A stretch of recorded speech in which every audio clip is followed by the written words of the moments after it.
సరే అండి, ప్రస్తుత రాజకీయాల్లో అమరావతి ప్రాంతంలో జనసేన పార్టీ పరిస్థితి ఏంటి? అంటే కింద గ్రౌండ్ లెవెల్‌లోనేమో టీడీపీ ఉండబట్టే జనసేన వచ్చిందని చెప్తారు.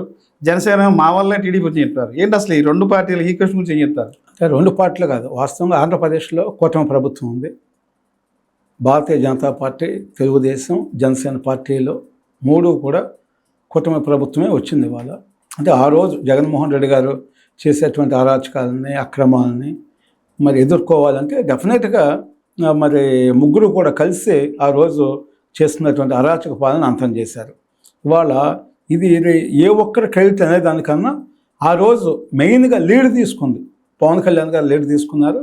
తీసుకుని మోడీ గారితో ఇటు చంద్రబాబు నాయుడు గారితో మాట్లాడి కూటమి ఏర్పాటు చేయడంలో కీలకమైనటువంటి రోల్ ప్లే చేస్తుంది.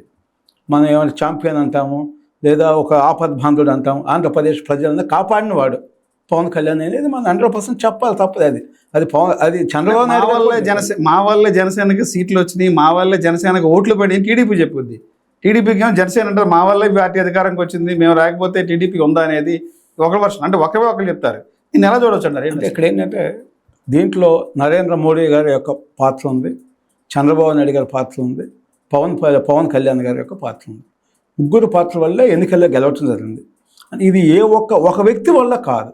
అయితే దీన్ని సృష్టికర్త ఎవరు, ఈ కూటమి సృష్టికర్త ఎవరు అనేది మనం చెప్పాలి. చెప్పేటప్పుడు పవన్ కళ్యాణ్ గారు దీని సృష్టికర్త. ఎందుకంటే ఈ రాష్ట్రంలో నాకు సీట్లతో పని లేదు, కేవలం ఈ రాష్ట్రాన్ని కాపాడాలి అని చెప్పేసి సీట్ల కోసం రాజీ పడి కేవలం ఈ రాష్ట్రం అభివృద్ధి కోసం, ఈ రాష్ట్రంలో ప్రజలను కాపాడటం కోసం మాత్రమే పవన్ కళ్యాణ్ గారు వచ్చారని ఆయన స్వయంగా చెప్పటం. సీట్ల విషయంలో కూడా మరి ఆయన తగ్గించుకొని భారతీయ జనతా పార్టీకి ఇవ్వటం, మా ఎంపీ ఇష్యూస్ కానీ, ఎమ్మెల్యేస్ ఇష్యూ కానీ అందరూ 50 తీసుకోండి, 40 తీసుకోండి, 60 తీసుకోండి అని చెప్పారు.